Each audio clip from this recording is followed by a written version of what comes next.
right? We all don't learn in the exact same way. Now, other institutions and organizations around the world have been able to see that, though, that, hey, you can use Second Life to engage, to immerse, and also to give each student the ability to pace themselves, right?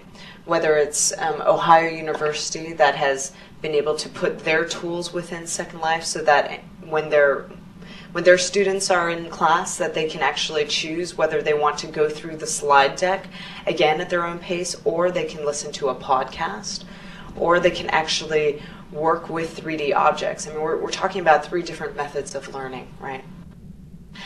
In addition, and you will hear from them later, Volkshochschule Goslar, they are working on a certification program, and that is one of the many classes that they offer within Second Life.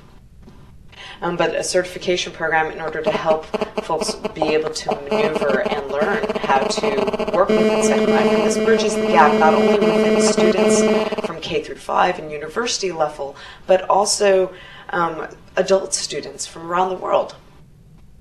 And they actually will be speaking at, I believe, 1:30. So please stick around if you can to listen to their talk.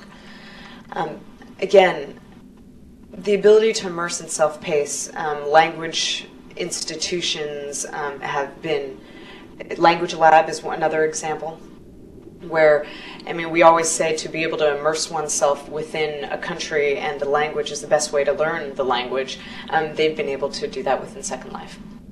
Now, I'm going to try to get through the next couple slides as quickly as possible. My apologies if I believe I've gone already a little bit too long.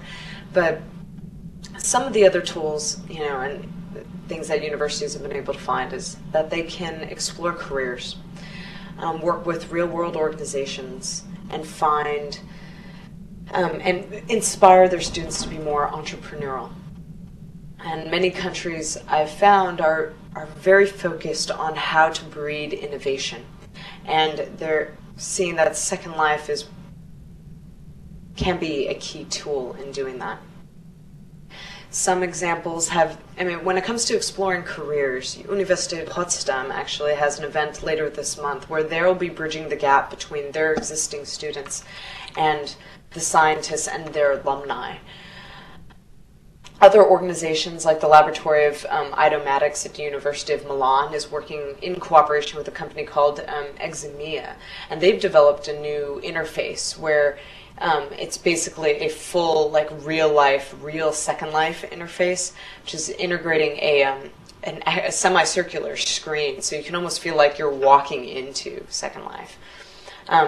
Additionally, and you'll hear more from Campus Hamburg, they're working with large organizations such as TÜV Nord. And what I've been saying to actually many of the businesses that I've met with and presented to is that this, I think, is something that they need to keep in mind. Not only businesses think about their branding and their marketing and how they can educate their audience, but I think the next step for organizations such as those will be being able to work with universities and educators from around the world. I think finally, one of my, favorite points to Second Life is, and how it affects education, is the ability to learn collaterally. I realized early on, and before Second Life was even created, was that the best way for me to learn history of Peru was doing a summer session in Peru. The best way for me to learn about Shakespeare was being able to learn about it in Stratford and going to see Shakespeare. These were some of my most cherished moments. My classes, though, were no more than 20 people.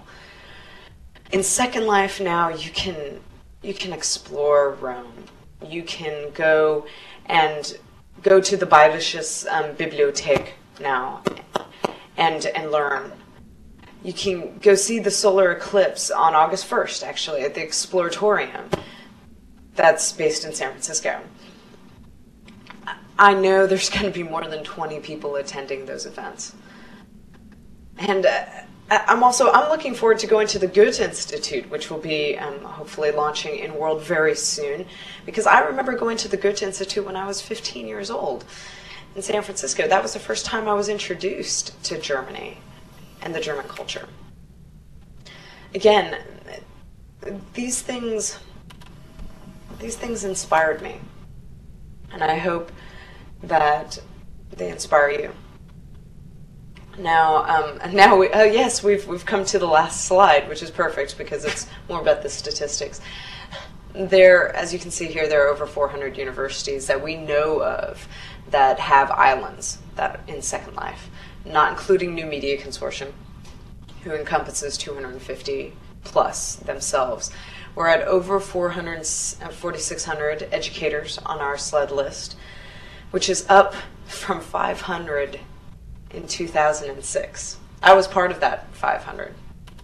And we also still and will continue to offer discounts for educators and nonprofits because we believe that this is an important sector. I believe it is the foundation to Second Life.